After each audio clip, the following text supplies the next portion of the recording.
KVS NVS के joint notice की आवेदन प्रक्रिया शुरू हो गई है। इनफैक्ट अब तो एग्जाम डेट्स भी आउट हो गई हैं। टीयर 1 की परीक्षा आपको 10 और 11 जनवरी को देखने को मिल रही है और टीयर 2 वो भी जल्दी आता ही होगा। तो अब आपको ये समझना है कि केवीएस एनवीएस में जो इस बार पैटर्न में रिफॉर्मेशन हुआ है उसमें सब्जेक्टिव और ऑब्जेक्टिव पेपर में क्या डिफरेंस होगा, टीयर 1 कैसा होगा और टीयर 2 जिसमें ये दोनों ही पैटर्न फॉलो होंगे उसमें क्या फर्क होगा, आइए देखते हैं। तो जितने भी स्टूडेंट्स यहाँ पर सब्जेक्टिव वर्सेस ऑब्जेक्टिव एग्जाम के नेचर को समझना चाहते हैं वो एक बार ध्यान से देखना कि objective exam MCQ based paper होता है। सबसे बड़ी बात तो ये कि एमसीक्यू बेस्ड पेपर में एक बारी को तो मान सकते हैं कि तुक्का फिर भी काम कर जाए, लेकिन सब्जेक्टिव जहां पर आपको पूरा पूरा नोट लिखना होता है एक टॉपिक पर, वहां पर आप गाने लिखकर नहीं आ सकते हो। ये कंपेटिटिव एग्जाम का पेपर है, यहाँ पर बहुत स्ट्रिक्ट मेथड से आपकी जो आंसर कॉपी है वो चेक होती है, तो यहाँ पर कोई तुक्का काम नहीं करता है। अब मैं आपको यहाँ पे बता देती हूँ जो आपका असेसमेंट का नेचर है, मूल्यांकन का नेचर है ऑब्जेक्टिव पेपर में, वो होता है आप कितना ज़्यादा उस समय पर डिसीजन बना पाते हो, कितने कॉन्सेप्ट्स आपको याद रहते हैं। यहाँ पर आप अगर कुछ एलिमिनेशन मेथड भी फॉलो करते हो तो आप वहाँ से आंसर निकाल लेते हो कि which of the following is true. अब देखो ये तो नहीं हो सकता, ये भी नहीं हो सकता, बचा बी तो बी ऑप्शन टिक कर दिया। यहाँ पर ये मेथड काम करता है। लेकिन सब्जेक्टिव में आपको एक टॉपिक की, एक कॉन्सेप्ट की क्रिटिकल नॉलेज होनी चाहिए, एक डीपर अंडरस्टैंडिंग होनी चाहिए, आप में एक क्षमता होनी चाहिए कि आप अपने विचारों को सहजता से प्रकट कर सकें। ये बहुत ज़्यादा इंपॉर्टेंट पॉइंटर है। इसके अलावा मैं आपको बता देती हूँ कि आप में क्रिटिकल थिंकिंग स्किल्स भी होनी चाहिए और राइटिंग स्किल्स भी। इसमें ऐसा नहीं है कि आपको राइटिंग की ज़रूरत है। इस बार थैंकफुली केवीएस एनवीएस में वर्ड लिमिट को तो मेंशन नहीं किया गया ईएमआरएस, यूपीएलटी ग्रेड और जीआईसी की तरह, पर यहाँ पर आपको ये ज़रूर ध्यान रखना है कि आपको चिट्ठे नहीं लिख कर आने। कॉलेज की तरह अगर आप मैम एक्स्ट्रा शीट मांगोगे तो ज़रूरी नहीं है कि यहाँ पर आपको नंबर मिल जाएंगे। तो उस चीज़ का ध्यान रखना। दूसरी चीज़ ये कि आपका जो इवैल्यूएशन होता है ना, आपकी डिस्क्रीट नॉलेज पर होता है, ठीक है। इसमें अगर आपको सुपरफिशियल नॉलेज भी एक टॉपिक की ऑब्जेक्टिव में तो आपके आंसर आ जाएंगे, लेकिन यहाँ पर जो आपका मूल्यांकन होगा वो आपकी लिखने की क्षमता पर होगा। आप सेंटेंस के स्ट्रक्चर कैसे बना रहे हो, आप इंग्लिश के टीचर ना भी बनने आए हो, आप एसएसटी के टीचर बनने आए हो, तो भी सेंटेंस का जो स्ट्रक्चर है वो मैटर करता है। ग्रामेटिकल मिस्टेक करोगे, स्पेलिंग मिस्टेक करोगे तो नंबर अपने आप कटते रहेंगे। आपका जो आर्ग्यूमेंट है आपको उसको रखना आना चाहिए, ठीक है। लैंग्वेज की जो सहजता है वो बहुत सिंप्लीफाइड मैनर में होनी चाहिए, इस चीज का ध्यान रखो। आगे चलते हैं। अगर मैं टाइम एफिशिएंसी की बात करूं तो यहां पर आप ज्यादा क्वेश्चन कम समय में अटेम्प्ट कर सकते हो, तेजी से कर सकते हो, लेकिन यहां पर ऐसा नहीं है। सब्जेक्टिव पेपर में आप कुछ ही क्वेश्चंस अटेम्प्ट कर पाओगे। जैसे जो हमारा टीयर 2 का पेपर होगा केवीएस एनवीएस का, उसमें 10 ही क्वेश्चंस दिए जाएंगे, हर क्वेश्चन 4 नंबर का है, तो इसका मतलब आपको 40 मार्क्स सिक्योर करने हैं अपने सब्जेक्ट में, तो आप कम नंबर ऑफ क्वेश्चंस अटेम्प्ट करोगे। लेकिन उसी टीयर 2 में जो आपका ऑब्जेक्टिव पेपर होगा उसमें 60 क्वेश्चन है, तो 20 क्वेश्चन बढ़ गए।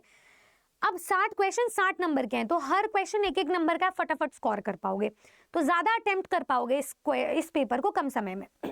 स्कोरिंग ये ज्यादा होता है क्योंकि यहाँ पर आप चीटिंग भी कर सकते हो, यहाँ पर आपका तुक्का भी चल जाता है, ओएमआर बेस्ड चेकिंग होती है, तो एग्जामिनर बायस नहीं होता। यहाँ पर एग्जामिनर बायस होता है कि भाई वो किस तरीके से आंसर देखना चाहता है, तो आप उसकी जो डायरेक्शन है उसे शेप करोगे।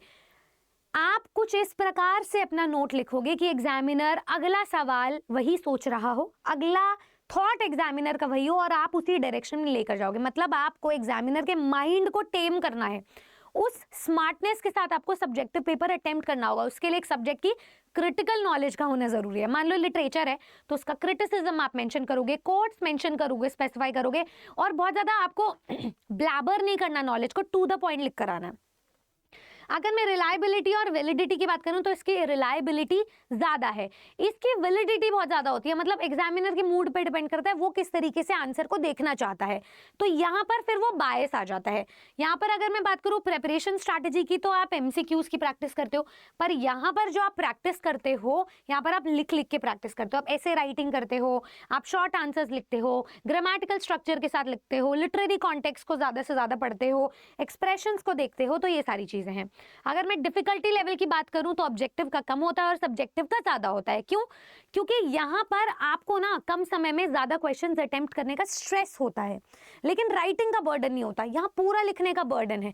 तो जब आप राइटिंग की प्रैक्टिस भी कर रहे हो टीयर 2 से पहले, तो बहुत बारी लिखते लिखते आपके हाथ दर्द कर जाएंगे, क्योंकि आपको कम समय में बहुत ज्यादा लिखना है। तो मेंटली डिमांडिंग होगा ये इसमें प्लानिंग होगी, पहले से ही बहुत सारी चीजें फिल्टर आउट करनी होगी। अगर आपको इतनी नॉलेज है तब जाकर के आप इतना ऐसे बना पाओगे फिल्टर आउट करके। तो यहाँ पर मार्क्स लूज करने के चांसेस बहुत ज्यादा होते हैं। बात कर लेते हैं जैसे टीजीटी पीजीटी असिस्टेंट प्रोफेसर्स में सबसे ज्यादा पहले एमसीक्यू बेस्ड पेपर यूज होता था, लेकिन अब यूपीएससी की स्ट्रैटेजीज को फॉलो करते हुए assistant professors, PGT TGT examinations भी अब टीयर 2 मतलब सब्जेक्टिव और ऑब्जेक्टिव दोनों ही टाइप से एग्जाम कंडक्ट करवा रहे हैं। सो इट्स हाई टाइम आप भी उसी तरीके से अपने सेंट्रल लेवल की, स्टेट लेवल की वैकेंसीज को तैयार कर लीजिए। अगर मैं वेटेज की बात करूं तो इसमें आपकी जो वेटेज है वो अच्छी खासी आपको मिल जाती है, लेकिन यहाँ पर आपको दिमाग लगाना पड़ता है। तो इसका वेटेज हाई होता है क्योंकि इसमें सब्जेक्ट मास्टरी रिफ्लेक्ट होती है। इसी से ही पता चलता है कि आपको आखिरकार सब्जेक्ट नॉलेज है कितनी, राइट? ये चीज समझनी है। Last but not least, biasness जो है ना यहाँ पर ज्यादा होती है, यहाँ पे कम होती है, क्योंकि यहाँ यूनिफॉर्मिटी होती है। आंसर जो है वो है, इसमें कोई इफ एंड बट नहीं होगा। यहाँ पे कोई भी क्रिटिकली क्रॉस क्वेश्चन कर सकता है, एनालाइज कर सकता है, सबका देखने का नजरिया अलग अलग होगा। तो यहाँ पर नेगेटिव मार्किंग भी नहीं होती है, यहाँ पर नेगेटिव मार्किंग होती है, क्योंकि जो सही है वो है, जो गलत है वो है, ठीक है। अगर मैं कॉस्ट की बात करूं तो देखो टीयर 2 के एग्जाम की चेकिंग में, उसके एनालिसिस में ज्यादा समय लगता है। तो आप ये मान के चलिए कि जो अभी केवीएस एनवीएस का टीयर 1 हुआ है वो तो फटाफट हो जाएगा।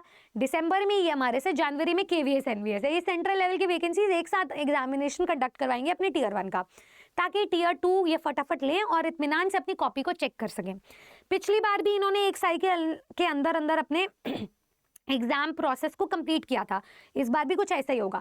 पर इस बार 2 टीयर में एग्जाम है, तो टीयर 1 और टीयर 2 मतलब जो नंबर ऑफ एग्जाम्स होंगे उनके बीच का गैप कम हो जाएगा। तो आपको ये मान के चलना है कि तैयारी आज से और अभी से मतलब बहुत तेजी इससे करनी पड़ेगी आपको, और टीयर 2 की साथ करनी पड़ेगी। अगर आप टीयर 2 के बिना तैयारी करोगे तो आप छूट जाओगे, इस रेस में पीछे रह जाओगे। इस बार जो चाल होगी वो सिर्फ खरगोश की नहीं होगी या फिर सिर्फ कछुए की नहीं होगी। इस बार कछुआ और खरगोश अपना 2.0 वर्जन दिखाएंगे, जिसमें कि खरगोश ना तो सोएगा और ना ही कछुआ धीरे की स्पीड से या धीरे वाली चाल से चलेगा। तो आपको दोनों का ही एक एवरेज मिक्सचर बनना है और अपने इस एग्जाम को फतेह करना है। जॉइंट नोटिस है, पिछली बार से लेकर के अगर हम कंपेयर करें तो कंबाइंड वैकेंसीज कम आई हैं। इस बार चांसेस आपके सिलेक्शन के भी कम हो सकते हैं, लेकिन कंपटीशन के बढ़ते हुए आप ये चीज याद रखिए कि अभी भी बहुत सारे स्टूडेंट्स एक ऐसी दुनिया में फंसे हैं जहाँ डिस्ट्रैक्शन बहुत है, जहाँ नेगेटिविटी बहुत है, जो बहुत सारी चीज़ों में फंसे हुए हैं कि हर एग्जाम होगा या नहीं, ये तो फालतू के रूमर्स हैं, पता नहीं भी होगा, ओवर एज होने वाले हैं, सीटेड वालों को मौका नहीं मिला, बीएड अपीयरिंग को मौका नहीं मिला, graduation post graduation final year वालों को मौका नहीं मिला। तो अभी भी बहुत सारे स्टूडेंट्स आपके कॉम्पिटिशन में नहीं है। इसमें आपके पास एक ऐसा मौका बचता है जो आखिरी चांस है। पिछली बार के रिस्पेक्ट में तो इस बार बहुत जल्दी वैकेंसी आ गई है, तो इस अवसर का फायदा उठाओ और फटाफट से इस नौकरी को ग्रैब करो।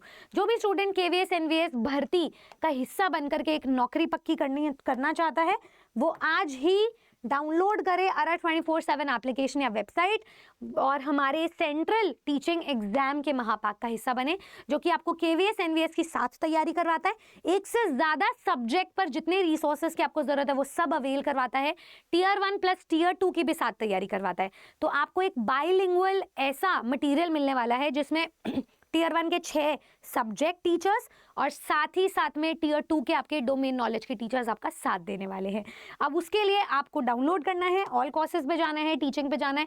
यहाँ पर केवीएस एनवीएस के आप किसी भी एक बैच पे क्लिक करेंगे तो या तो ए ऑप्शन ये है कि इंडिविजुअली किसी बैच में आप एनरोल करें, दूसरा ऑप्शन ये है कि सेंट्रल टीचिंग महापाक में एनरोल करें। कॉमेंट सेक्शन में देखिएगा आपको एक नंबर दिया हुआ है, उस नंबर पर आप कॉल कर सकते हो।